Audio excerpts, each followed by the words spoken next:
प्रभुपाद की जय, हरिनाम संकीर्तन की जय, गौड़ीय वैष्णव संप्रदाय की जय, गुरु परंपरा की। ओम विष्णुपदाय कृष्णप्रेष्ठाय भूतले श्रीमते देवदास्यामि नामाय देवपदाय गौरीदादामदे जगन्मोहने। नमो विष्णुपदाय कृष्णप्रेष्ठाय भूतले श्रीमते भक्तिवेदांत स्वामी नामने। नमस्ते सरस्वती देवे गौरवाणी प्रजाने निर्विशेषशून्यवादी पाश्चात्य देशधारणे। जय श्री कृष्ण चैतन्य प्रभु नित्यानंद श्री अद्वैत गदाधर श्रीवासादि गौर भक्त वृंदा। हरे कृष्णा कृष्ण कृष्णा हरे हरे, हरे राम राम राम हरे हरे, हरे कृष्ण कृष्ण कृष्णा हरे हरे, हरे राम राम राम हरे हरे, हरे कृष्णा कृष्ण कृष्णा हरे हरे, हरे राम राम राम हरे हरे। ओम ज्ञानांजनशलाय शोभिरम्येन श्रीगुरुवे नमः। श्रीजगन्मुने भीष्टं तावदम्येन पुदरे ओम देवदान्यं ददाति सौदान्यं वन्देऽहं श्रीयुतपदं श्रीगुरन् वैष्णवां च श्रीरूपं साग्रजातं सहनादिपदान्नदं तं सजीव साद्वैतं सावधूतं परिजनसहितं कृष्णचैतन्यदेवं श्रीराधा कृष्णपादां सहनललिता श्रीविशाखानिधां च। हे कृष्णा करुणा सिन्धो दीनबन्धो जगत्पदे गोपेश गोप्यकान्त राधाकान्त नमोस्तुते। तप्तकाञ्चन गौराङ्गी राधे वृन्दावनेश्वरी वृषभानुसुते देवी प्रणमामि हरिप्रिये। वाञ्छाकल्पतरुभ्यश्च कृपासिन्धुभ्येव च पतितानां पावनेभ्यो वैष्णवेभ्यो नमो नमः। जय श्री कृष्ण चैतन्य प्रभु नित्यानंद श्री अद्वैत गदाधर श्रीवासादि गौर भक्तवृंद। हरे कृष्णा कृष्ण कृष्णा हरे हरे, हरे राम राम राम हरे हरे, हरे कृष्णा कृष्ण कृष्णा हरे हरे, हरे राम राम राम हरे हरे, हरे कृष्णा कृष्ण कृष्णा हरे हरे, हरे राम राम हरे हरे। नारायणं नमस्कृत्य नरं चैव नरोत्तमं देवीं सरस्वतीं व्यासं ततो जयमुदीरयेत्। नष्टप्रायेषु भद्रेषु नित्यं भागवतसेवया भगवत्युत्तमश्लोके भक्तिर्भगवताष्टिके। मूकं करोति वाचालं पङ्किं वङ्किदेवं यत्कृपातमहं वन्दे परमानन्दमाधवम्। ॐ नमो भगवते वासुदेवाय। ओम नमो भगवते वासुदेवाय। ओम नमो भगवते वासुदेवाय। जय श्री प्रभुपाद की जय। नाम संकीर्तन की जय। हरे कृष्ण महामंत्र भगवद्गीता। हरे कृष्ण भगवद्गीता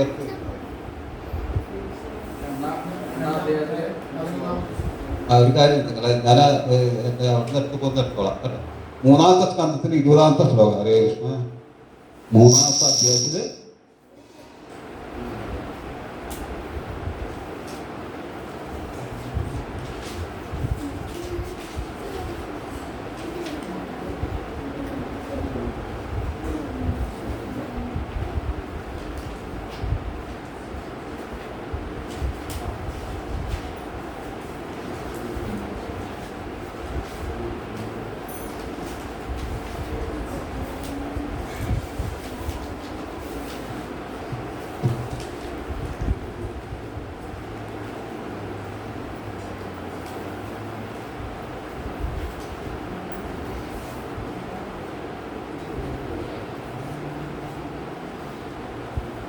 ഹരേ കൃഷ്ണ. 14-ാമത്തെ ശ്ലോകം കേട്ടോ. 14-ാമത്തെ ശ്ലോകം പേജ് നമ്പർ 196, 196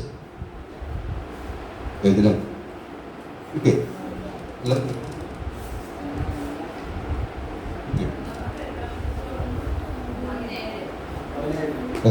14-ാമത്തെ ശ്ലോകം, 14-ാമത്തെ ശ്ലോകം, 3-ാമത്തെ അധ്യായം.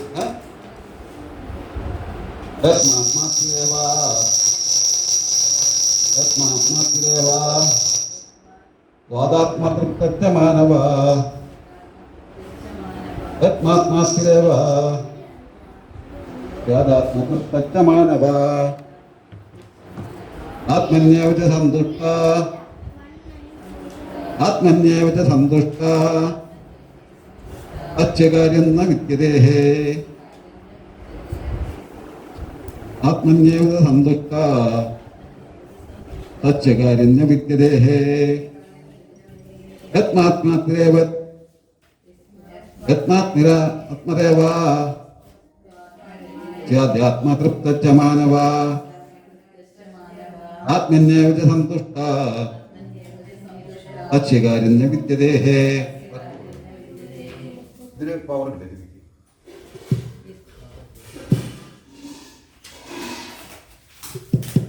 ഹരേ കൃഷ്ണ. ആരെങ്കിലും വായിച്ചു പ്രഭു വായിക്കുന്നു.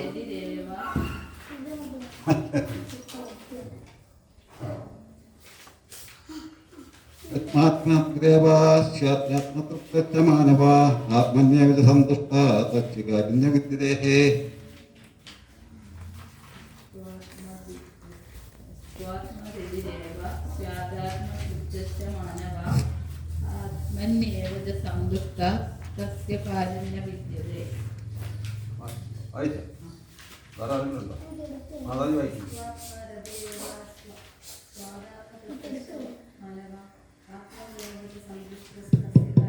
ഹരേ കൃഷ്ണ.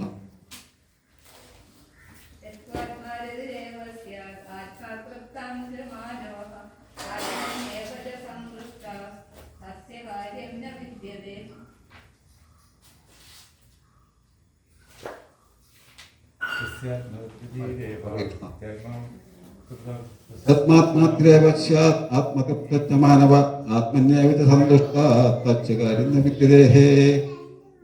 കിം തു എന്നാൽ യ മാനവ യാതൊരു മനുഷ്യൻ ആത്മരതി ഏവ ആത്മാരാമനായും ആത്മതൃപ്തച്ച ച ആത്മതൃപ്തനായും ആത്മതൃപ ഏവ ആത്മാവിൽ തന്നെ സന്തുഷ്ട സന്തുഷ്ട സന്തുഷ്ടനായും സ്യാത് ഭവിക്കും തസ്യ അവന് കാര്യം ചെയ്യപ്പെടേണ്ടതായ കർത്തവ്യം ന വിദ്യതേ ന ഒന്നുമില്ല. ഹരേ കൃഷ്ണ. ഭാവാർത്ഥം: മനുഷ്യജീവിതം ആത്മസാക്ഷാത്കാരത്തിന് വേണ്ടി ഒഴിഞ്ഞുവെക്കുകയും ആത്മാരാമനായി വർത്തിക്കുകയും ആത്മാവിൽ പൂർണ്ണ തൃപ്തനായിരിക്കുകയും ചെയ്യുന്നതിന് കർത്തവ്യങ്ങളൊന്നുമില്ല. ഭാവാർത്ഥം വായിക്കുക. പ്രഭാവിച്ചു തികച്ചും കൃഷ്ണാബോധമുള്ളവനും അതിനനുസരിച്ചുള്ള പ്രവൃത്തികളിൽ സന്തുഷ്ടനുമായ ഒരാൾക്ക് മറ്റൊരു ചുമതലയും നിറവേറ്റാനില്ല. കൃഷ്ണാബോധം ഉദിക്കുന്നത് കൊണ്ട് തൽക്ഷണം തന്നെ അനേകായിരം യജ്ഞാനിഷ്ടങ്ങൾ കൊണ്ട് മാത്രം സാധിക്കാവുന്ന വിധത്തിൽ അയാളുടെ ഹൃദയമാലിന്യങ്ങളാകെ ഉടനെ ഒഴിഞ്ഞു പോകുന്നു. ആ പ്രജ്ഞാശുദ്ധി കൊണ്ട് തനിക്ക് ഭഗവാനുമായുള്ള ബന്ധത്തിന്റെ ശാശ്വത തത്വത്തിൽ അയാൾക്ക് പൂർണ്ണ വിശ്വാസമുണ്ടാകുന്നു. അങ്ങനെ ഭഗവത്കാരുണ്യം കൊണ്ട് തന്റെ കർത്തവ്യം എന്തെന്ന് അയാൾക്ക് ബോധ്യപ്പെടുന്നു. ആ നിലയ്ക്ക് ഇനി വൈദിക കർമ്മങ്ങൾ അനുസരിക്കേണ്ട ആവശ്യമില്ല. കൃഷ്ണാബോധം സിദ്ധിച്ച അയാൾക്ക് മേലിൽ ഭൗതിക പ്രവർത്തനങ്ങളിൽ താല്പര്യമോ മദ്യം, സ്ത്രീകൾ മുതലായ വശ്യവിഷയങ്ങളിൽ ആസക്തിയോ ഇല്ലാതെന്നു. ഹരേ കൃഷ്ണ.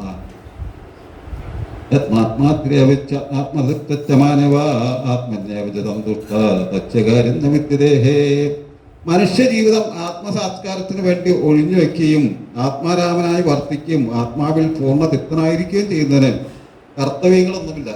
ഇതെന്തെന്ന് മനസ്സിലായിരിക്കും. അതായത് നമ്മുടെ മനുഷ്യജീവിതം എന്ന് പറഞ്ഞാൽ ശരിക്ക് ആത്മസാക്ഷാത്കാരത്തിന് വേണ്ടിയിട്ടാണ് ശരിക്കുള്ളത്. നമ്മളൊക്കെ ശരിക്കുള്ള ധാരണ എന്താ വെച്ചാൽ നമ്മളൊക്കെ ശരിക്ക് എനിക്ക് ഇവിടെ കുറെ കാര്യങ്ങൾ ഭൗതിക കർമ്മങ്ങളൊക്കെ ചെയ്യാൻ മുമ്പോട്ട് പോകുന്നുള്ളൊരു വിചാരമാണ് ശരിക്കും നമുക്ക്. അപ്പോൾ നമുക്ക് ഏതെങ്കിലുമൊക്കെ ദേവതകളെ തേടി പിടിച്ചുകൊണ്ട് അവരുമായിട്ട് നമ്മൾ കച്ചവട ബന്ധത്തിലാണ് ശരിക്കും ഏർപ്പെടുന്നത്. ശരിക്കും നമ്മൾ യഥാർത്ഥത്തിൽ ഭഗവാൻ ആരാന്ന് ഇതുവരെ നമുക്ക് മനസ്സിലായിട്ടില്ല. ശരിക്കും ആരാണ് ഭഗവാൻ, എന്താണ് ഭഗവത് പ്രേമം, ഇതൊന്നും നമുക്ക് അറിയില്ല. ശരിക്കും ശരിയല്ലേ? ഭഗവാൻ ആരാന്നും അറിയില്ല. എവിടെയൊക്കെ ഏതൊക്കെ അമ്പലത്തിലൊക്കെ പോയി പ്രാർത്ഥിക്കും, എന്തൊക്കെയോ നമ്മുടെ കാര്യങ്ങളൊക്കെ അവതരിപ്പിക്കും. ഇതൊക്കെ തന്നെ. എന്നാൽ യഥാർത്ഥത്തിൽ ആ ദൈവം ആരാണ്, ഭഗവാൻ ആരാന്നും ആ ഭഗവാനെ വരിച്ചു കഴിഞ്ഞാൽ എന്താണ് നമുക്ക് കിട്ടുന്നതെന്നൊന്നും നമുക്ക് യാതൊരു ബോധ്യമില്ല. അതിനിപ്പോൾ എന്താ ചെയ്യേണ്ടത്? നമ്മൾ ഇതുപോലുള്ള ആത്മസാക്ഷാത്കാരം കിട്ടിയിട്ടുള്ള വൈഷ്ണവന്മാരിൽ നിന്ന് ശരിക്കും നമ്മളിത് ഓരോന്ന് ചോദിച്ച് മനസ്സിലാക്കണം. മറ്റുള്ള ആൾക്കാരിൽ നിന്ന് പോയ ശരിക്കും നമുക്ക് ഇതുപോലൊരു ബോധ്യം ശരിക്കും കിട്ടണമെന്നില്ല. ഇവിടെ ശരിക്കും ശാസ്ത്രം പറയുന്നുണ്ട്, ശ്രോതവ്യം അവിഷ്ണവാനാം സർപ്പ സർപ്പസ്പർശ ഫലം ലഭേത്. അതായത് വൈഷ്ണവന്മാരായി നിന്നുള്ള ആൾക്കാരും നമ്മൾ ഭഗവാനെ കുറിച്ച് കേൾക്കുകയാണെങ്കിൽ നമ്മൾ സർപ്പം ഭക്ഷിച്ച പാലിന് തുല്യമായിട്ട് മാറും. അതായത് വിഷാംശമുള്ള പാലായിട്ട് മാറിയിരിക്കും. അപ്പൊ അത് കഴിച്ചാൽ എന്തായിരിക്കും ശരിക്കും നമുക്ക് വരെ ചിലപ്പോൾ ജീവൻ തന്നെ പോയെന്ന് വരാം. ഇല്ല, നമ്മൾ അതുപോലെ അപകടത്തിൽ പോയി പെടും. അതിനാണ് ശരിക്കും ആത്മസാത്കാരം ലഭിച്ച വൈഷ്ണവ ഭക്തന്മാരിൽ നിന്ന് വേണം ശരിക്കും നമ്മൾ ഭഗവാനെ പറ്റി മനസ്സിലാക്കുന്നത്. അതാണ് വൈഷ്ണവ സമ്പ്രദായം എന്ന് പറയുന്നത്. അല്ല, നമ്മൾ ശരിക്ക് പല അമ്പലങ്ങളിലൊക്കെ ഇതുപോലെ സഭാത സപ്താഹം അതൊക്കെ നടത്തുന്നുണ്ട്. അവരെന്താ, അവര് പൈസ വെച്ച് വില പേശിക്കൊണ്ടുള്ള ഇതാണ് ശരിക്കും. അവരൊരു പരമ്പരയുടെ അണ്ടറിൽ വരുന്നില്ല. ശരിയല്ലേ? നമുക്ക് ആർക്കെങ്കിലുമൊക്കെ നമുക്ക് എന്തെങ്കിലും വാചകടിക്കാനുള്ള കഴിവുണ്ട്, നമുക്ക് ആ ബുക്ക് വായിച്ചിട്ട് എന്തെങ്കിലുമൊക്കെ പടത്തി വിടാതിരിക്കും. ഇല്ല, ശാസ്ത്രപ്രകാരം അവര് അത് പറയുന്നില്ല. അവർക്ക് മനസ്സിൽ തോന്നിയ എന്താണ് അതൊക്കെ പറഞ്ഞ ആൾക്കാരെ പറഞ്ഞ് ബോധ്യപ്പെടുത്തി ചിലപ്പോൾ അതിൽ മായാവാദം പെടും. അതാണ് അതിന്റെ അപകടാവസ്ഥ എന്ന് പറയുന്നത്.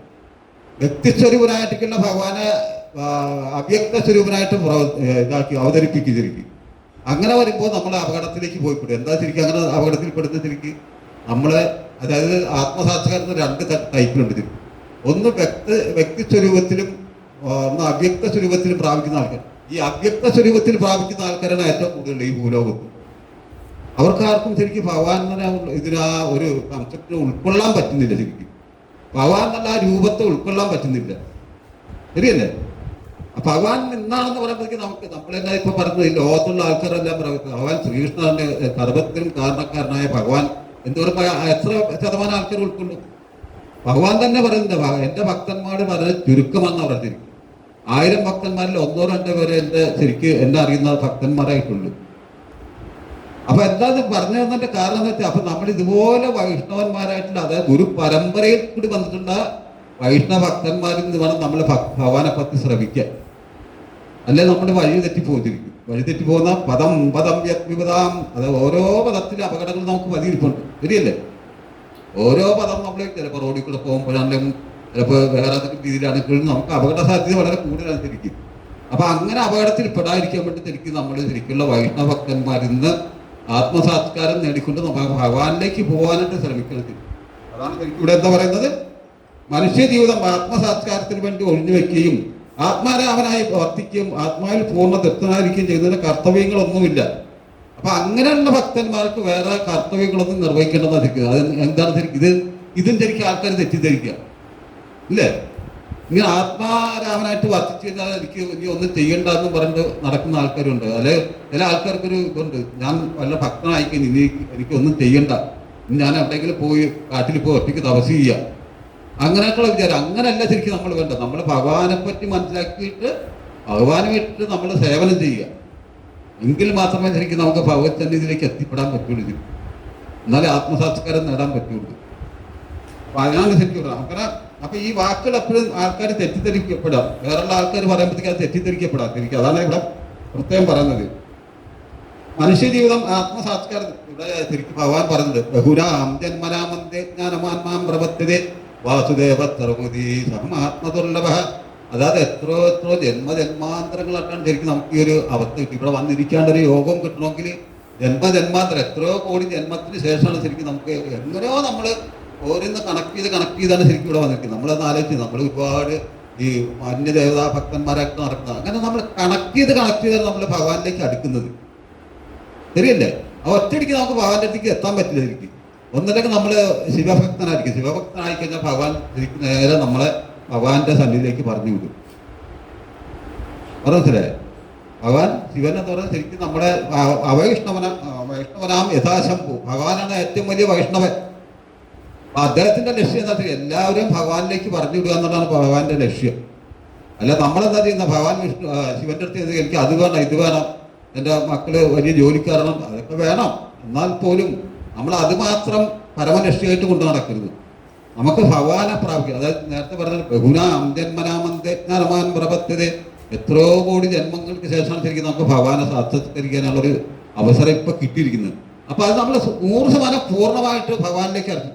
എന്ന് വെച്ചാൽ നമ്മുടെ കർമ്മങ്ങളെ നിരോധിക്കണമെന്നോ അല്ല മറ്റുള്ള കാര്യത്തിൽ പോകണമെന്നൊന്നും പറയുന്നത്. നമ്മൾ രണ്ടും കൂടെ കമ്പയർ ചെയ്തുകൊണ്ടോ രണ്ടും 100% ഇതുള്ളതാണ്, ഫലപ്രാപ്തിയുള്ള സംഭവമാണ്. രണ്ടും വേണം, രണ്ടിനും ഒരേ ഇമ്പോർട്ടൻസ് കൊടുക്കണം. കർമ്മത്തിനും ഇത് കൊടുക്കണം, മറ്റുള്ള ഇത് ആത്മീയ ജീവിതത്തിന് ഇത് കൊടുക്കണം, ഇമ്പോർട്ടൻ്റ് കൊടുക്കണം. എന്തിനാ ശരിക്കും ഇമ്പോർട്ടൻ്റ് കൊടുക്കുന്നത്? എന്നാലേ ശരിക്കും നമുക്ക് ഭഗവാനിലേക്ക് നമ്മുടെ ഈ കർമ്മം ചെയ്തതിനു ശേഷം നമുക്ക് ഭഗവാനിലേക്ക് പോകാൻ പറ്റുള്ളൂ. അപ്പൊ ഞാൻ നേരത്തെ പറഞ്ഞ 2 ടൈപ്പുള്ള ആൾക്കാരുണ്ടാവും. ഒന്ന് വ്യക്തിസ്വരൂപത്തെ പ്രാപിക്കുന്നവരും അല്ലാത്തവരും. ഈ വ്യക്തിസ്വരൂപത്തെ പ്രാപിക്കുന്നവരെ ഭഗവാനെ പ്രാപിക്കുകയാണ് ശരിക്കും. അല്ലാത്തവരെന്താ ചെയ്യുക? ഭഗവാന്റെ ശരീരത്തിൽ നിന്ന് ഉത്ഭവിക്കുന്ന ആ തേജസ്, ആ തേജസ്സിലെ ഒരു ഭാഗമായിട്ട് ആത്മസ്വലിംഗത്തിൽ പോയി നമുക്ക് കാണാൻ പറ്റും. മറ്റെന്ന് പറയുന്നത് നമ്മളെ ഭഗവാനായിട്ട് രമിച്ച് നടക്കിയിരിക്കുന്നത്. വൃന്ദാവനത്തിൽ എങ്ങനെയാണ് ഗോപസ്ത്രീകൾ രമിച്ച് കിടന്നത്, എന്ന പോലെ നമുക്ക് ആ ഭഗവാനെ സാക്ഷാത്കരിച്ചിട്ട് ഭഗവാന്റെ കൂടെ നടക്കാൻ പറ്റില്ല. അതിൻ്റെ ഒരു തെളിവ് എന്താണെന്ന് വെച്ചാൽ നമ്മുടെ ഒരു കുബ്ജയുടെ കഥ അറിയാം. കുബ്ജ എന്ന് പറഞ്ഞാൽ ആരായിരുന്നു മുൻജന്മത്തിൽ? അറിയാം? അല്ലല്ലോ, ചൂർപ്പണക്ക. അതായത് ശ്രീരാമചന്ദ്ര ലക്ഷ്മണന്മാര് ത്രേതായുഗത്തില് വനവാസത്തിലേക്ക് പോകുമ്പോഴത്തേക്ക് രാവണന്റെ പെങ്ങളായിരുന്നല്ലോ ചൂർപ്പണക്ക. അപ്പൊ രാവണന്റെ രാശിയായിരുന്നു. രാശിയായിട്ട് വന്നൊക്കെ ഭഗവാനോട് സൗണ്ട് കേൾക്കുന്നുണ്ട്. അപ്പോൾ രാശിയായിട്ട് വന്നിട്ട് ശ്രീരാമചന്ദ്രന്റെ അഭൗമമായിട്ടുള്ള സൗന്ദര്യം കണ്ടിട്ട് ശ്രീരാമചന്ദ്രനും ലക്ഷ്മണന്റെ അത്രയ്ക്കും ഭയങ്കരമായിട്ടുള്ള സൗന്ദര്യം കണ്ടിട്ട് അത്രയ്ക്കും വളരെ ലളിതനും വളരെ എന്താ നിഷ്കളങ്കരമായിട്ടുള്ള ഒരു പുരുഷനായിട്ട് ശ്രീരാമചന്ദ്രമൂർത്തി. ആരും ദ്രോഹിക്കുന്നൊന്നുമില്ല. അപ്പൊ അങ്ങനെ വനത്തിൽ കൂടെ യാത്ര ചെയ്യുമ്പോഴത്തേക്ക് ചൂർപ്പണക്ക നമ്മുടെ രാക്ഷസി വന്ന് പെടിയായിരിക്കും. വന്ന് പറഞ്ഞാൽ എന്നെ ഇപ്പൊ കല്യാണം കഴിക്കാം. അത്ര ആ സൗന്ദര്യം കണ്ടിട്ട് അവരത്ര ഭ്രമിച്ചു പോകും. ആരെ കണ്ടിട്ട്? ശ്രീരാമചന്ദ്രസ്വാമിയെ കണ്ടിട്ട്. അങ്ങനെ ഭ്രമിച്ചു പോയിട്ട് അങ്ങനെ ശ്രീരാമചന്ദ്രസ്വാമിയെ കല്യാണം കഴിക്കണമെന്നൊക്കെ പറഞ്ഞു. അപ്പോൾ ശ്രീരാമചന്ദ്ര പറ്റില്ല, ഞാൻ ഏകഭക്തി പ്രധാനം, എനിക്ക് ഈ ജന്മത്തിൽ സീതയെ മാത്രമേ എനിക്ക് വഹിക്കാൻ പറ്റുള്ളൂ, മറ്റുള്ള സ്ത്രീകളിൽ നിന്ന് എനിക്ക് വഹിക്കാൻ പറ്റില്ല. അപ്പോൾ അങ്ങനെ പറഞ്ഞു വിടും. അപ്പോഴും ഇവർ സമ്മതിക്കുന്നില്ല. അപ്പൊ നീ ഒരു കാര്യം ചെയ്യും, പോയിട്ട് ലക്ഷ്മണനോട് ചോദിക്കാൻ പറഞ്ഞു. അപ്പൊ ലക്ഷ്മണൻ നിന്നെ വിവാഹം ചെയ്തു. അങ്ങനെ അവര് പിന്തിരിയുന്നില്ല. അങ്ങനെ പിന്തിരിയാതെ വന്നപ്പോഴത്തേക്ക് ലക്ഷ്മണ ഭഗവാൻ നേരെ ഒരു മൂക്ക് മുറിച്ചു കളഞ്ഞു. അങ്ങനെ അവര് അപകടാവസ്ഥയിലാവുകയും ചെയ്തു. അപ്പൊ ഭഗവാൻ പറഞ്ഞു, നിനക്ക് അടുത്ത ജന്മത്തിൽ അതിനുള്ളൊരു അവസരം ഞാൻ തരാം. അങ്ങനെ ആ അടുത്ത ജന്മത്തിൽ ദ്വാപരയുഗം വന്നു. ദ്വാപരയുഗത്തിലാണ് അങ്ങനെയുള്ള ആൾക്കാർക്കൊക്കെ ശരിക്കും ഭഗവാൻ ഇത് അവസരം കൊടുത്തു. എങ്ങനെ ഗോപിമാരും എല്ലാം ഇങ്ങനെ ഭഗവാനെ പ്രാപിച്ചവരായിരിക്കും. അതായത് അവരൊക്കെ ഋഷീശ്വരന്മാരായിരുന്നു ഈ ഗോപിമാരൊക്കെ കഴിഞ്ഞ ജന്മത്തിൽ. അങ്ങനെ ഭഗവാന്റെ സൗന്ദര്യം കണ്ടിട്ട് അങ്ങനെ മോഹിച്ച് അങ്ങനെ അവർക്കെല്ലാം ദ്വാപരയുഗത്തിൽ ഭഗവാൻ ഓരോരോ പോസ്റ്റ് കൊടുത്തു. ഗോപികുമാരായിട്ടും അങ്ങനെ ഏതൊക്കെ രീതിയിലാണ് നമ്മളെ ഭഗവാനെ കാംക്ഷിച്ച് അതേപോലെ തന്നെ ഭഗവാൻ അതിനുള്ള അവസരങ്ങൾ വെക്കും. അങ്ങനെയാണ് കുപ്തയായിട്ട് ദ്വാപരയുഗത്തിൽ ഭഗവാൻ ഇവിടെ മധുരയിൽ കുപ്ത ഇരിക്കുന്നത്. അപ്പൊ കുപ്ത ആരായിരുന്നു? കുപ്ത എന്ന് പറഞ്ഞാൽ ശരിക്ക് കംസന്റെ സുഗന്ധദ്രവ്യങ്ങളും ചന്ദനക്കുഴമ്പും ഇതൊക്കെ ഉണ്ടാക്കുന്ന ഒരു സ്ത്രീയായിരുന്നു. അപ്പൊ അവർ അന്നന്ന് ഓരോ ദിവസവും ഈ ചന്ദനക്കുഴമ്പ് ഇതെല്ലാം ഉണ്ടാക്കി കംസന്റെ അടുത്തേക്ക് കൊണ്ടുപോയിരിക്കും. അപ്പൊ ഇവര് ഇതിനിടയ്ക്ക് എന്ത് ചെയ്തു? ഇവര് ഭഗവാനെ പറ്റിയുള്ള കഥകളും ഇതൊക്കെ കേട്ടു. ഭഗവാന്റെ സൗന്ദര്യത്തെ പറ്റിയും വൃന്ദാവനത്തിൽ ഇങ്ങനെ പരിലസിക്കുന്നതായിട്ട് കേട്ടത് മാത്രമല്ല, അവർ കണ്ടിട്ടില്ല. അപ്പൊ അങ്ങനെ കേട്ട് അവർക്ക് ഭയങ്കര ഭക്തിയായിട്ട് മാറിത്തിരിക്കും. അപ്പൊ അവരെന്ത് ചെയ്യും? ഓരോ ദിവസവും ഇങ്ങനെ ചന്ദനം അരയ്ക്കുമ്പോഴും സുഗന്ധദ്രവ്യങ്ങളൊക്കെ ഉണ്ടാക്കുമ്പോഴേക്കും ഇതെല്ലാം ഭഗവാനിൽ അർപ്പിക്കും. ഭഗവാന്റെ മനസ്സുകൊണ്ട് തൊടിയിക്കും. മനസ്സുകൊണ്ട് നെറ്റിയിലും ഒക്കെ തൊടിക്കും. ഭഗവാനെ കൊണ്ട് മണപ്പിക്കുകയൊക്കെ ചെയ്യും. അപ്പൊ അങ്ങനെ കേട്ട് കഴിയുമ്പോൾ മാത്രമല്ല, അത്രയ്ക്കും അനുരാഗമായി പോയിരിക്കും ആർക്ക്? കുപ്തയ്ക്ക്. അപ്പൊ അങ്ങനെ അവർ അനുരാഗ ഭക്തയായിട്ട് മാറി ശരിക്കും ഭഗവാന്റെ. അപ്പൊ അങ്ങനെ ഇരിക്കുമ്പോൾ ഒരു ദിവസം ഇങ്ങനെ മധുരയില് ഭഗവാൻ ശ്രീകൃഷ്ണനും ബലരാമനും കൂടെ കംസനെ ആക്രമിക്കാൻ വരുന്ന വഴിക്ക് അങ്ങനെ തെരുവിൽ കൂടെ പരിചയിച്ചിരിക്കും. തെരുവിൽ കൂടെ വരുമ്പോഴത്തേക്ക് കുപ്ത എന്ത് ചെയ്തു? കുപ്ത അങ്ങനെ ഒളിച്ച് കുപ്ത എന്ന് പറഞ്ഞാൽ ശരിക്കും അത്ര സൗന്ദര്യം ഇല്ലാത്തൊരു കുറച്ച് കൂന് പിടിച്ചതും ഒക്കെയാണ്. അപ്പൊ തലവഴി മുണ്ടുമല്ലായിട്ടുണ്ടെങ്കിൽ അവർ നടക്കുന്നത് വളരെ അപരിഷ്കൃതമായ രീതിയിൽ അവർ നടക്കുന്നത്. അപ്പൊ ഇവർ പോകുന്നിടത്തൊക്കെ ഇവരുടെ ഈ ചന്ദനക്കുഴമ്പിന്റെ ഈ സുഗന്ധ ദ്രവ്യത്തിന്റെ ഒക്കെ മണക്കൊക്കെ ആൾക്കാരെല്ലാം അത് കേട്ടിരിക്കുന്ന ആസ്വദിക്കും. ഇന്നത്തെ മാതിരിയുള്ള പെർഫ്യൂമൊന്നും ഇല്ലല്ലോ. അപ്പൊ അന്നുള്ള പെർഫ്യൂമൊക്കെ അതിൻ്റെ ഒരു ഇതുണ്ട് തിരിക്കുക. ആ സൗരഭ്യം അതൊക്കെ ഉണ്ട് തിരിക്കുക. അത് വളരെ നാച്ചുറലായിട്ട് ഉണ്ടാക്കുന്ന സാധനങ്ങളാണ്. അപ്പൊ അങ്ങനെ പോകുമ്പോഴത്തേക്ക് ഭഗവാൻ ശ്രീകൃഷ്ണനും ബലരാമനും കൂടെ ഞാൻ വരികയായി ഇങ്ങനെ തെരുവുകൾ. അപ്പൊ ആൾക്കാരെല്ലാം ഇങ്ങനെ നോക്കി, ഇത്രയും അഭൗമ സൗന്ദര്യമായിട്ടുള്ള ഒരു സൗന്ദര്യ പുരുഷൻ, നല്ല കണ്ണുകളൊക്കെ നല്ല താമര കണ്ണ് പോലെ നീണ്ട കണ്ണുകള്, പുരികങ്ങൾ ചലിക്കും പോലും അത്രയ്ക്കും ഭയങ്കര സൗന്ദര്യം. അങ്ങനെ ഇതെല്ലാം കണ്ടുവരുമ്പോഴത്തേക്കാണ് അപ്പൊ അങ്ങനെ ഭഗവാൻ പറഞ്ഞു അങ്ങനെ കുട്ടി അങ്ങനെ നോക്കിയിരിക്കുക. അപ്പൊ കുട്ടി അങ്ങനെ ഒന്ന് കാണാൻ എനിക്ക് കാണാൻ പറ്റൂ എന്നൊക്കെ അങ്ങനെ വേവലാതിപ്പെട്ട് നിൽക്കുക. എന്ന് ഭഗവാൻ അവർ നോക്കി കാണാൻ എന്താ ചെയ്യുക. അങ്ങനെ കുബ്ജ നേരെ ദൂരത്തുനിന്ന് അങ്ങനെ ഭഗവാനെ കണ്ട് അങ്ങനെ ആ സൗന്ദര്യമൊക്കെ അങ്ങനെ ആസ്വദിക്കും. അപ്പൊ ഭഗവാൻ അറിയാം കുബ്ജ അവിടെ നിൽപ്പുണ്ടെന്നൊക്കെ അറിയാം. അങ്ങനെ ഭഗവാൻ വന്നു. ഭഗവാൻ ഇങ്ങനെ മധുരയിൽക്കൂടെ ഇങ്ങനെ അടുത്തടുത്ത് വരുമ്പോഴത്തേക്ക് എല്ലാവരും നമസ്കരിക്കുന്നു, അത് ചെയ്യുന്നു, ഇത് ചെയ്യുന്നു. അപ്പൊ കുബ്ജ അങ്ങനെ മാറി നിൽക്കുക. കുബ്ജ അങ്ങനെ മാറി നിങ്ങൾ മുണ്ടെല്ലാം തലവഴിക്കിട്ട് അങ്ങനെ മാറി നിൽക്കുക. മാറിക്കുമ്പോൾ ഭഗവാൻ അടുത്ത് നമ്മൾ ഇതിന്റെ ഈ ചന്ദനക്കുഴമ്പിന്റെ ഒക്കെ മണം കെട്ട് അങ്ങനെ ആ മണം കെട്ട് അങ്ങനെ ഭഗവാൻ പറഞ്ഞു സുന്ദരി എന്ന് വിളിച്ചു. ആര്? ഈ കുബ്ജ അങ്ങനെ സുന്ദരി എന്ന്. അപ്പൊ കുബ്ജ ആകെ ഞെട്ടിപ്പോയി. ഈ എന്നെ തന്നെയാണ് വിളിച്ചതെന്ന് അങ്ങനെ കേട്ട് അങ്ങനെ ഭഗവാൻ എന്നാ വിളിക്കുവോ എന്നൊക്കെ കേട്ട് അങ്ങനെ അവരാകെ ഇതായിപ്പോയി, അത്ഭുതപ്പെട്ടു. അങ്ങനെ ഭഗവാൻ ഇങ്ങനെ അടുത്തടുത്ത് അങ്ങനെ കുബ്ജയുടെ അടുത്ത് വന്നു. കുബ്ജയുടെ അടുത്ത് വന്ന് അങ്ങനെ നോക്കിയപ്പോൾ കുബ്ജ ആ കൂന് പിടിച്ചൊക്കെ നിൽക്കുക. ആ തുണിയെല്ലാം മൂടി അങ്ങനെ ഇതായിട്ട് നിൽക്കുക. എന്നെ ഭഗവാൻ ശ്രദ്ധിക്കുമോ എന്നൊക്കെയുള്ള ആ വ്യാകുലപ്പെട്ട് അങ്ങനെ നിൽക്കുക. പക്ഷെ ഭഗവാൻ അറിയാം എന്റെ ഭക്തിയെന്നൊക്കെ അറിയാം. അങ്ങനെ ഭഗവാൻ എന്ത്, ഭഗവാൻ നേരെ കുബ്ജയുടെ താടിക്ക് പിടിക്കും ഇങ്ങനെ എഴുന്നേറ്റ്. അപ്പൊ തന്നെ കുബ്ജയുടെ ഇത് കൂനും പോയി. അത് നമുക്ക് പറഞ്ഞറിയിക്കാൻ പറ്റാത്തത്ര ലോകസുന്ദരിയായിട്ട് മാറി ശരിക്കും. അപ്പൊ അവൻ ആ മോക്ഷപ്രാപ്തിയും കൊടുത്തു. ആ രാക്ഷസി എന്നുള്ള മോക്ഷപ്രാപ്തിയും കൊടുത്ത് അങ്ങനെ അതിന്റെ ലോകസുന്ദരിയായിട്ട് മാറി. അപ്പൊ ഇതിന്റെ ഞാൻ പറഞ്ഞതിന്റെ അർത്ഥം എന്താണെന്ന് വെച്ചാൽ അതുപോലെ ആയിരിക്കും നമ്മൾ ഭഗവാനെ നമ്മൾ മനസ്സിൽ കൽപ്പിക്കുന്നത്. അപ്പൊ ഇതേ വേഷത്തിൽ തന്നെ നമുക്ക് അങ്ങനെ ചെയ്യാൻ ശരിക്കും. നമ്മൾ വേറെ ഒന്നും പോകേണ്ട ആവശ്യമില്ല.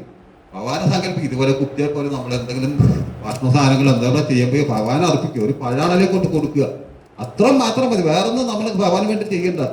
വേറെയുള്ള ഭഗവാൻ ദേവതകൾക്ക് ചെയ്യുന്ന പോലെ അത്രയും വലിയ വൈദിക കർമ്മങ്ങളോ ഒന്നും ചെയ്യണ്ട. ഒരു പൂവോ ഒരു പുഷ്പോ ഒരു പഴം അല്ലെങ്കിൽ ഒരു ഗ്ലാസ് വെള്ളം അല്ലെങ്കിൽ നല്ലൊരു പൂ എന്ത് കിട്ടിയാലും നമ്മൾ ഭഗവാനെ അർപ്പിക്കുക. മനസ്സുകൊണ്ട് എവിടെയാലും നമ്മളിപ്പോൾ യാത്ര ചെയ്യുമ്പോഴാണ് ഇപ്പോൾ ഒരു ഭാഗത്ത് കടല മേടിച്ച് നിർത്തിയിട്ട് അതും ഭഗവാനെ ജയ് വിഷ്ണു ജയ് വിഷ്ണു ജയ് ശ്രീകൃഷ്ണ ജയ് ശ്രീകൃഷ്ണ കൊണ്ടുപോയിട്ട് അർപ്പിക്കുക. അല്ലെങ്കിൽ ഭഗവാൻ മനസ്സുകൊണ്ട് അർപ്പിക്കുക. എന്നാൽ അതിനുശേഷം നമ്മൾ കഴിക്കുക. അല്ലെങ്കിൽ പിന്നെ അതൊരു പാപത്തിന് ഫലമായിട്ട് മാറി. അപ്പൊ ഏത് സാധനം എന്താണെങ്കിലും ഇപ്പൊ ഒരു പെർഫ്യൂം മേടിച്ചിട്ടുണ്ട് അത് ഭഗവാന്റെ അർപ്പിക്കുക. ശരിയല്ലേ? ഒരു പുതിയൊരു ഷർട്ട് വാങ്ങിച്ചു ആ ഷർട്ട് അല്ലെങ്കിൽ ഒരു സാരി വാങ്ങിച്ചു അത് ഭഗവാന്റെ അർപ്പിക്കുക. അപ്പൊ അത് വളരെ പവിത്രമായിട്ട് മാറി. അപ്പൊ ഭഗവാന്റെ ഒരു അനുഗ്രഹങ്ങൾ അതിലുണ്ടാവും. അപ്പൊ എന്തും ഏതും നമ്മൾ കിട്ടിയാൽ ഉടനെ ഭഗവാന്റെ മനസ്സുകൊണ്ടെങ്കിലും അർപ്പിക്കാൻ നമ്മൾ ശ്രമിക്കണം. അല്ല നമ്മൾ ഒരിക്കലും കഴിക്കരുത്. ഇനിയിപ്പോ നമ്മൾ വീട്ടിൽ നിന്ന് ഭക്ഷണം കഴിക്കണം, അത് നമുക്ക് നിവർത്തിയില്ല. ഒരു പിടി ചോറെടുത്ത് ഭഗവാൻ ഇങ്ങനെ കാണിക്കാം. അത് ഭഗവാൻ അർപ്പിക്കാൻ നിവർത്തിയില്ല, അതവർക്ക് മനസ്സുകൊണ്ട് അർപ്പിക്കാം. ഇല്ല ഒരു ഗ്ലാസ് പായസം വെച്ചു അതും ഭഗവാൻ അർപ്പിക്കും. അങ്ങനെ എന്തുവേത് എല്ലാം ഈ ലോകത്തുള്ള എല്ലാം ഭഗവാനായിട്ട് ബന്ധപ്പെട്ട് കിടക്കുന്നത്. ഒരു വീട് വെച്ചിരിക്കും നമ്മൾ, ഒരു വലിയൊരു നല്ല കൊട്ടാരം പോലത്തെ വീട്, അതും നമ്മൾ ആദ്യം വാസ്തുവിലേക്ക് മുമ്പ് ഭഗവാനായി ഇത് ഭഗവാന്റെ എന്ന് പറഞ്ഞിട്ട് ഭഗവാന്റെ അർപ്പിക്കും. എത്ര സുന്ദരമായിട്ടുണ്ട് ഇത് ഇല്ലേ? നമ്മൾ അങ്ങനെ അത് അർപ്പിക്കണത്. എല്ലാം ഒരു വാഹനം മേടിച്ചു, ഒരു കാറ് വാങ്ങിച്ചു, ആ കാറും നമ്മുടെ അല്ല, ഭഗവാൻ സർവം ഇതാണ് നാമമായി, ഇതൊന്നും എൻ്റെതല്ല, എല്ലാം ഭഗവാന്റെ അന്ന് സങ്കല്പിക്കുന്നുണ്ട്. അങ്ങനെ ചെയ്യുമ്പോഴത്തേക്ക് ഇപ്പൊ നമുക്ക് ഭഗവാൻ നമ്മുടെ കൂടെ തന്നെ ഉണ്ടാകും. എന്തെങ്കിലും അപകടാവസ്ഥയിൽ പെടുമ്പോഴത്തേക്ക് ഭഗവാൻ ചിലപ്പോൾ വരും, ചിലപ്പോൾ നമ്മളെ മരിക്കില്ല, ചിലപ്പോൾ കാറ് ചിലപ്പോൾ തട്ടിപ്പ് പോയി. അങ്ങനെ ഭഗവാൻ അങ്ങനെയാണ് നമ്മൾ ഭഗവാന്റെ ഭക്തന്മാരായിട്ട് മാറുന്നത്. ചെറിയ ചെറിയ രീതികൾ വന്നിട്ട് പിന്നെ അടുത്ത ജന്മത്തിൽ അതിനുള്ളൊരു ഫലം തരും. ഇല്ലേ നമ്മളൊരു 100 രൂപ എന്തെങ്കിലും കാണിക്ക വെച്ച് നിർത്തി, അതും ഇരട്ടിയായിട്ട് ഭഗവാൻ അടുത്ത ജന്മത്തിൽ, ഈ ജന്മത്തിൽ കിട്ടില്ല. കാരണം ഈ ജന്മം എന്ന് പറഞ്ഞാൽ നമ്മുടെ കർമ്മഫലം എല്ലാം അനുഭവിക്കുന്നത്. പലരും വിചാരിക്കും ഞാൻ ഭഗവാൻ ഇത്ര നാമം ജപിക്കുന്നത്, എന്റെ ഭഗവാൻ ശ്രദ്ധിക്കുന്നില്ല, എനിക്ക് അത് പറ്റി, അല്ലെങ്കിൽ രോഗം വന്നത്, അതൊന്നും അല്ല. ശരിക്കും നമ്മളെ ജന്മനാമം എത്രയോ കോടി ജന്മങ്ങൾ ചെയ്ത കർമ്മത്തിന്റെ ഫലമായിട്ടും ശരിക്കും നമ്മൾ ഈ ഒരു ജന്മം എടുത്തിരിക്കുന്നത്. ശരിയല്ലേ? അതുകൊണ്ടാണ് നമ്മളൊക്കെ ഇങ്ങനെ വന്നിരിക്കുന്ന. കാരണം നമ്മളത് ശരിക്കും ആത്മീയ ലോകത്തുള്ള, അതായത് നമ്മൾ ഇവിടെ പ്രാർത്ഥിക്കുമ്പോൾ അനന്തകോടി വൈഷ്ണവൊക്കെ ഉണ്ട്. ആത്മീയ ലോകത്ത് കോടിക്കണക്കിന് ആൾക്കാർ അവിടെയാണ് ശരിക്കുള്ളത്. നമ്മുടെ ഈ ഭൗതിക പ്രകൃതി ശരിക്കും ഈ ആത്മീയ പ്രകൃതിന്റെ ഒരു 4 അംശം മാത്രമേ ഉള്ളൂ. കാരണം എന്താ വെച്ചാൽ നമ്മൾ അത്രയ്ക്കും പാപികളായിരിക്കും. നമുക്കറിയില്ല നമ്മൾ ഏതെല്ലാം ഇത് ജീവനിൽ കൂടെ കടന്ന് വന്നിട്ടെന്ന് പറയാൻ പറ്റില്ല. ഇല്ല, 84 ലക്ഷം ജീവജാലങ്ങളുണ്ട്. അതിൽ ഇത്ര ഭാഗം മനുഷ്യര്, ഇത്ര ഭാഗം രാക്ഷസന്മാർ, ഇങ്ങനെയൊക്കെയുള്ള ഓരോ പ്രകാരം മൃഗങ്ങള്, ഇത്ര പ്രകാരം ഇത് പക്ഷികള്, ഇങ്ങനെയൊക്കെയുള്ള ഒരു ജന്മമുണ്ട്. അപ്പൊ അതിലേക്കൂടെ ഒക്കെ എല്ലാത്തിലും കൂടെ നമ്മൾ കടന്നാൽ ശരിക്കും വന്നത് പുലിയായിട്ടും സിംഹമായിട്ടും പഴുതാരായിട്ടും പാമ്പായിട്ടൊക്കെ ഇങ്ങനെ കടന്നാൽ ശരിക്കും നമ്മൾ ഈ ഒരു അവസരത്തിൽ ഇങ്ങനെ ഒരു ഇത് വന്നു. എന്താണെന്ന് വെച്ചാൽ ഇങ്ങനെ വരാൻ കാരണം നമ്മൾ ഏതോ ഒരു ജന്മത്തിൻ്റെ ഒരു സത്സംഗമായിട്ട് ഇങ്ങനെ ബന്ധപ്പെടാനുള്ള ചാൻസ് ഉണ്ട്. അതുകൊണ്ടാണ് ശരിക്കും നമ്മളിങ്ങനെ വന്ന് ഭഗവാന്റെ ഈ സത്സംഗത്തിൽ പങ്കെടുക്കാനും ഇനി ഭഗവാൻ അടുത്ത ജന്മത്തിൽ നമ്മളെ നല്ല ഏത് അവസ്ഥയിലേക്ക് കൊണ്ടുവന്ന് നമുക്ക് വരാൻ പറ്റും. അതായത് ഇതുപോലെ നമ്മൾ കഷ്ടപ്പെടേണ്ടി വരുന്നത് ശരിക്കും. ശരിയല്ലേ? അതാണ് ശരിക്കും ഈ കലിയുഗത്തിന്റെ നാമസങ്കീർത്തന യജ്ഞത്തിൽ പങ്കെടുക്കുക എന്ന് പറഞ്ഞാൽ അതാണ് ഏറ്റവും വലിയ ഇമ്പോർട്ടൻറ്റ്. പല ആൾക്കാരും എന്നോട് ചോദിക്കുന്നു, പ്രഭു ഇപ്പോൾ കുംഭമേള നടക്കിലേക്ക് അവിടെ പോകാൻ പറ്റുമോ, ഹരകൃഷ്ണ മഹാമന്ത്രം ജപിക്കുന്നവർക്ക് പോകാൻ പറ്റുമോ എന്നൊക്കെ ഒരു ചോദ്യം ചോദിക്കുന്നു. കൃഷ്ണാബോധനയ്ക്ക് വന്നിട്ടുള്ളൊരു വേറുള്ള ഒരു സ്ഥലത്തേക്ക് പോകേണ്ട ആവശ്യമില്ല. കൃഷ്ണാബോധന അടിക്കഴിഞ്ഞാൽ അതാണ് ഏറ്റവും ഇമ്പോർട്ടൻറ്റ്. ഹരകൃഷ്ണ മഹാമന്ത്രം ഈ കുംഭമേള നടക്കുന്നവർ അവർക്കൊന്നും ഹരകൃഷ്ണ മഹാമന്ത്രം ഒന്നും അറിയില്ല. അവർ വേറെന്തൊക്കെയോ ഇതൊക്കെ ആയിട്ട് അവരെ പോയിട്ട് അവർക്ക് കിട്ടും, അതിന്റെ ഫലം കിട്ടും. പറഞ്ഞല്ലേ? പക്ഷെ ഇതില് ഒരു നമ്മുടെ ശാസ്ത്രം പറഞ്ഞത് ഗോടിദാനം പുണ്യം എന്ന് പറഞ്ഞൊരു ഇതാണ്. അതായത് കോടിക്കണക്കിന് പശുക്കളെ ദാനം ചെയ്താലും, മേരു പർവ്വതത്തോളം അളവിനടത്തോളം സ്വർണം ദാനം ചെയ്താലും, ഈ ഗംഗ യമുന ഗോദാവരി ഗംഗാ യമുന പിന്നെ വേറെ നദി അളകുന്നുണ്ട് അല്ലേ, ഈ 3 നദിയല്ലേ അവിടെ സംഗമിക്കും, ത്രിവേണി സംഗമത്തിൽ. ആ ത്രിവേണി സംഗമത്തിൽ കോടിക്കണക്കിന് വർഷം താമസിച്ചാലും ഈ ഹരകൃഷ്ണ മന്ത്ര ജപിക്കുന്നതിന്റെ 100-ൽ1 അംശം പോലും വരുന്നത്. കാരണം ഇതെല്ലാവർക്കും കിട്ടില്ല. ഈ ഹരകൃഷ്ണ മന്ത്രം എല്ലാവർക്കും ജപിക്കാൻ പറ്റും. നമ്മളിവിടെ ഒരു 100 പേര് വന്നെന്ന് വെച്ചു, ഈ 100 പേരും ജപിക്കും ഇതല്ല. അതിന് 10 പേര്, മാക്സിമം പോയാൽ 5 പേര്, അത്രയൊക്കെ ഉണ്ടാവില്ല. അപ്പൊ അത് നമ്മളെ ഭഗവാനെ കുറിച്ച് ഇങ്ങനെ മനസ്സിലാക്കില്ല. അപ്പൊ ഈ അമൃത് വീഴ്ത്താണ് ഇപ്പൊ അവിടെ അമൃതസ്ഥാനമല്ല ശരിക്കും നടക്കുന്നത്, ഈ 4 മുഹൂർത്തം തന്നെ. അപ്പൊ അമൃത് വീഴ്ത്തിയത് ആരാണ്? ആ അദ്ദേഹത്തിന് ശരിക്കും നമ്മൾ പ്രാപിക്കുന്നത്. അമൃത് അവിടെ വീണു. ഈ അമൃതത്തിന് കാരണക്കാരനാണ് ആരാണ്? ഭഗവാൻ ശ്രീകൃഷ്ണ ഭഗവാൻ. അപ്പൊ ആ ഭഗവാൻ നമ്മൾ നേരിട്ട് പ്രാപിക്കുക ശരിക്കും ചെയ്യുന്നത്. നമ്മൾ നേരിട്ട് ഭഗവാനായിട്ട് റിലേഷൻ ശരിക്കും ഈ കലിയുഗത്തിൽ, അതാണ് ഈ കലിയുഗത്തിന്റെ സുവർണ്ണയുഗം എന്ന് പറയാനുള്ള കാരണം. അത് ഭഗവാനുമായിട്ട് നേരിട്ട് പ്രാപിക്കാനുള്ള ഒരു അസുലഭ സന്ദർഭമാണ് ശരിക്കും നമുക്ക് കിട്ടുന്നത്. അത് നമ്മള് അതിന്റെ ഗൗരവാവസ്ഥ മനസ്സിലാക്കിക്കൊണ്ട് ഭഗവാനെ നമുക്ക് വേറെ ഒരു പരിപാടിക്ക് പോകണ്ട. ഭഗവാൻ നമുക്ക് നടക്കുമ്പോഴും വീട്ടിലിരിക്കുമ്പോഴും ഒക്കെ ഭഗവാൻ ഹരേ കൃഷ്ണ ഹരേ കൃഷ്ണ കൃഷ്ണ ഹരേ ഹരേ രാം ഹരേ രാം രാം രാം ഹരേ ഹരേ, അതേ ഭഗവാനെ കൃഷ്ണ ഗുരുവായൂരപ്പ എന്ന് കൊണ്ട് നടന്നാലും മതി. പല ആൾക്കാരും പ്രഭു ഞാൻ ഭയങ്കര ജപിക്കുമ്പോഴത്തേക്ക് മറ്റുള്ള ചിന്തയിലേക്ക് പോകും. അത് നമ്മൾ പേടിക്കേണ്ട ആവശ്യമൊന്നുമില്ല. മറ്റുള്ള ചിന്തയിലേക്ക് പോകുമ്പോൾ നമ്മൾ എന്ത് ചെയ്യണം? ശരിക്കും നമ്മളെ ഭഗവാന്റെ രൂപത്തെ പറ്റി ഇതാക്കുക, അല്ലെങ്കിൽ നമ്മളെ വൃന്ദാവനത്തിൽ പോയിട്ട് ആ രംഗം നമ്മുടെ മനസ്സിൽ കൽപ്പിക്കുക. ഇല്ല ഗുരുവായൂരപ്പൻ്റെ അടുത്ത് പോയിട്ടുള്ള ഗുരുവായൂരപ്പൻ്റെ ആ രൂപം നമ്മളെ മനസ്സിൽ സ്വാഭാവികമാണ്. ശരിക്കും പല ചിന്തയിലേക്ക് നമ്മൾ വ്യതിരിച്ചു പോകും ഇല്ലേ? അത് സ്വാഭാവികമാണ്. അത് നമ്മൾ കാര്യമാക്കേണ്ട ആവശ്യമില്ല. അപ്പൊ തന്നെ നമ്മളത് അരക്കാട് മാറ്റിയിടണം.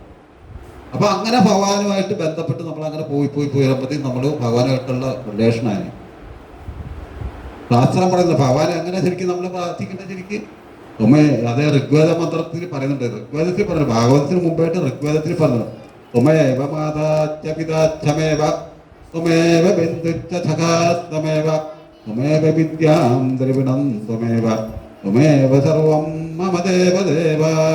അതായത് ഭഗവാനെ ത്വമേവ മാത, അമ്മയായിട്ടും നോക്കൂ എത്ര ഇതായിട്ട് പറയാം, അമ്മയായിട്ടും നമുക്ക് കൽപ്പിക്കാം. അറിയില്ല, അച്ഛനായിട്ട് ത്വമേവ മാതാച്ച പിതാച്ഛമേവ, അച്ഛനായിട്ടും അമ്മയായിട്ടും കൽപ്പിക്കുക. പിന്നെ ഏതാ? ത്വമേവ മാതാച്ച പിതാച്ഛമേവ ത്വമേവ ബന്ധുച്ച സഖാത്മേവ, ബന്ധുവായിട്ടും പിന്നെ ആരാ? സഖാവ്, അതായത് കൂട്ടുകാരനായിട്ടും. ത്വമേവ ശരണം മമ ദേവദേവ. ഇങ്ങനെയുള്ള ആളിനെ ഞാൻ സാഷ്ടാംഗം പ്രണമിക്കുന്നു.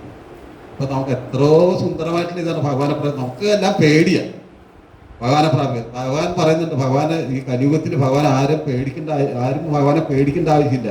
എല്ലാവരും ഈ പറഞ്ഞ പോലെ അമ്മയായിട്ടും അച്ഛനായിട്ടും ബന്ധുവായിട്ടും കൂട്ടുകാരനായിട്ടൊക്കെ സങ്കല്പിക്കുക.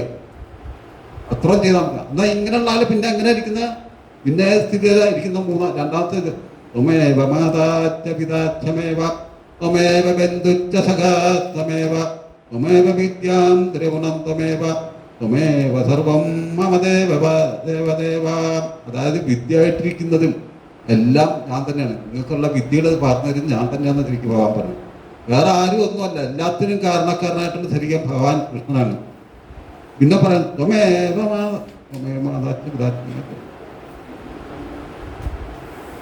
പിന്നെ രണ്ടാമത്തത് ത്വമേവ മാതാച്ച പിതാച്ഛമേവ ത്വമേവ ബന്ധുച്ച സഖാത്മേവ ത്വമേവ വിദ്യാം ദ്രവിണം ത്വമേവ ത്വമേവ സർവം മമ ദേവദേവ. നമസ്തേ സഖേ ദേ ജഗത്കാരണായ നമസ്തേ തിരേ ലോകാശ്രയായ നമോന്നത സത്വാര മുക്തിപ്രദായ നമോ ബ്രഹ്മണേ വ്യാസിനേ ശാശ്വതായ. അതായത് ഈ കൂട്ടുകാരനായിട്ട് നമ്മളെ കൽപ്പിക്കുന്ന ആൾ തന്നെ ഈ പ്രപഞ്ചത്തിലെല്ലാം ആധാരമൂർത്തി നൽകിയിരിക്കും. നമ്മൾ കൂട്ടുകാരനായിട്ട് കാണുന്ന ആൾ തന്നെ ഈ പ്രപഞ്ചത്തിലെല്ലാം കൂട്ടുകാരൻ. പിന്നെ ത്വമേവ ഇതാ പിന്നെ ഈ ബ്രഹ്മമായിട്ട് വ്യാപിച്ചു കിടക്കുന്ന ഭഗവാൻ തന്നെയാണെന്ന് ശരിക്കും പറയുന്നത്. അപ്പൊ അങ്ങനെയുള്ള ഒരു പ്രപഞ്ച ആ ശക്തി, ആ ഭൗമമായിട്ടുള്ള ശക്തിയെ ശരിക്കും നമ്മൾ പ്രാപിക്കുന്നത് എങ്ങനെയൊക്കെ ബന്ധുവായിട്ടും ഇതായിട്ടും ഭർത്താവായിട്ടും ഒക്കെ നമ്മൾ പ്രാപിച്ചിരിക്കുക. എങ്ങനെയാണെങ്കിലും ഭഗവാനെ നമ്മളെ രക്ഷപ്പെടുത്തണം. അതിനാണ് ശരിക്കും ഭഗവാൻ ഇതെല്ലാം കാട്ടിക്കൂട്ടുന്നത്. എങ്ങനെയൊക്കെ ഈ ജീവാത്മാവിനെ രക്ഷപ്പെടുത്താം, അതിന് വിട്ടിട്ട് ഭഗവാൻ ഇവിടെ ഇത്ര സൗന്ദര്യത്തോടു കൂടി വരില്ല. അതിലും ഭഗവാന് സൗന്ദര്യമുണ്ട്. അപ്പൊ ഈ സൗന്ദര്യത്തിൽ കൂടെ ശരിക്കും ഭഗവാൻ നമ്മളെ ആകർഷിക്കുകയും ചെയ്യുന്നത്.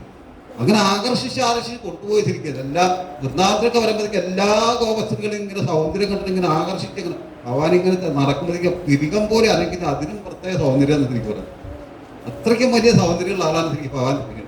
അതുപോലെ ഒരു ദേവതകളെ നമുക്ക് പ്രാപിക്കാൻ പറ്റില്ല. ശിവഭഗവാനെ പോലും അതുപോലെ പ്രാപിക്കാൻ പറ്റില്ല. ഭഗവാൻ എപ്പോഴും ദേഷ്യഭാവത്തിൽ ശരിയല്ലേ?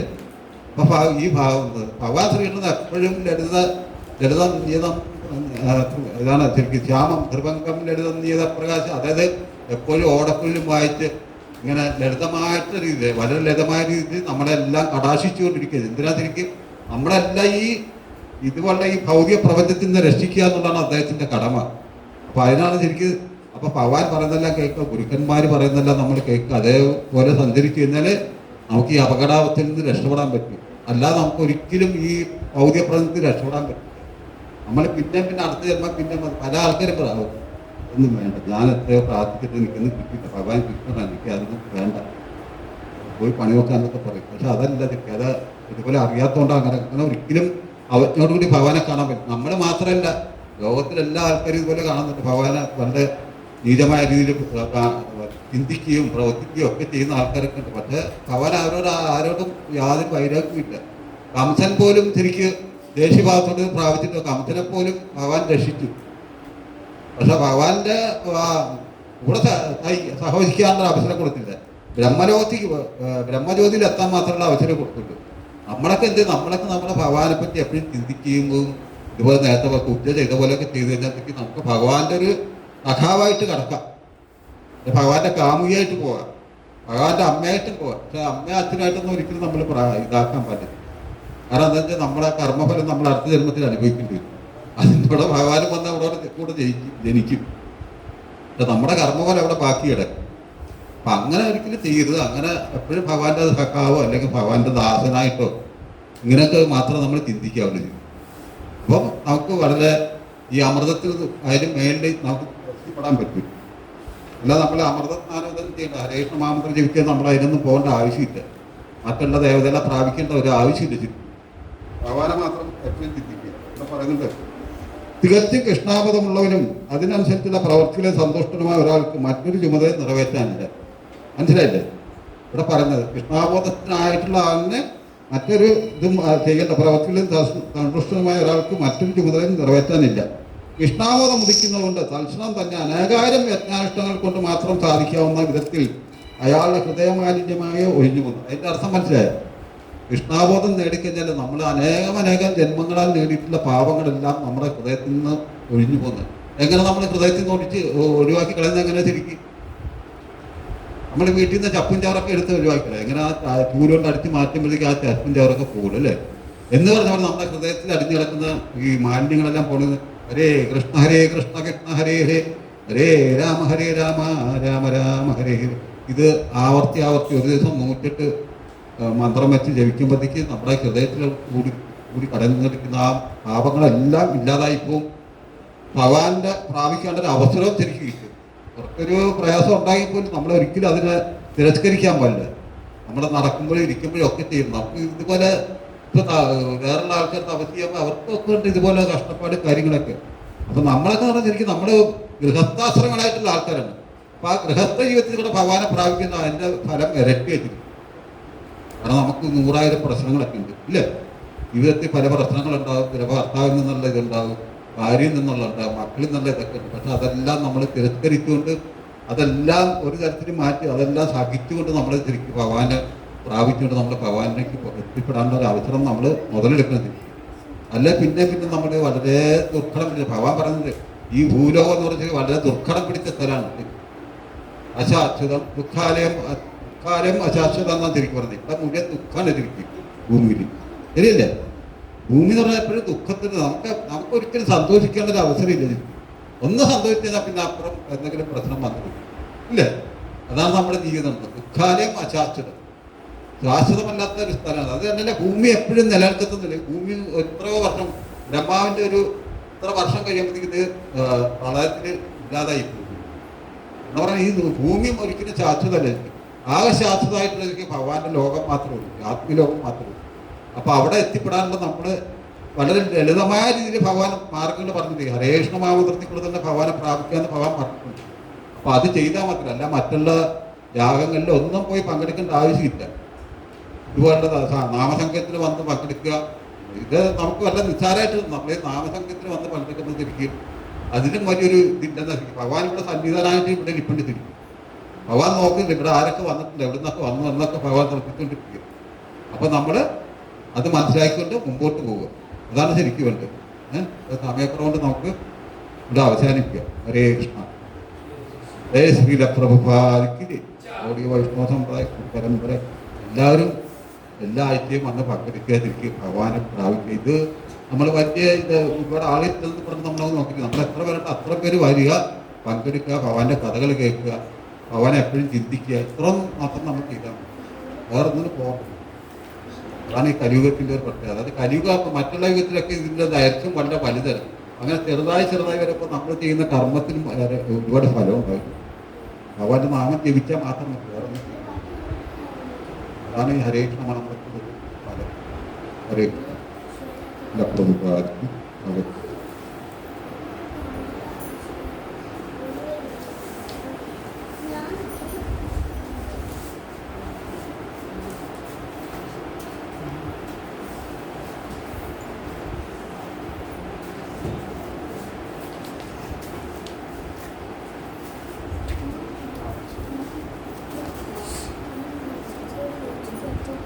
Thank you.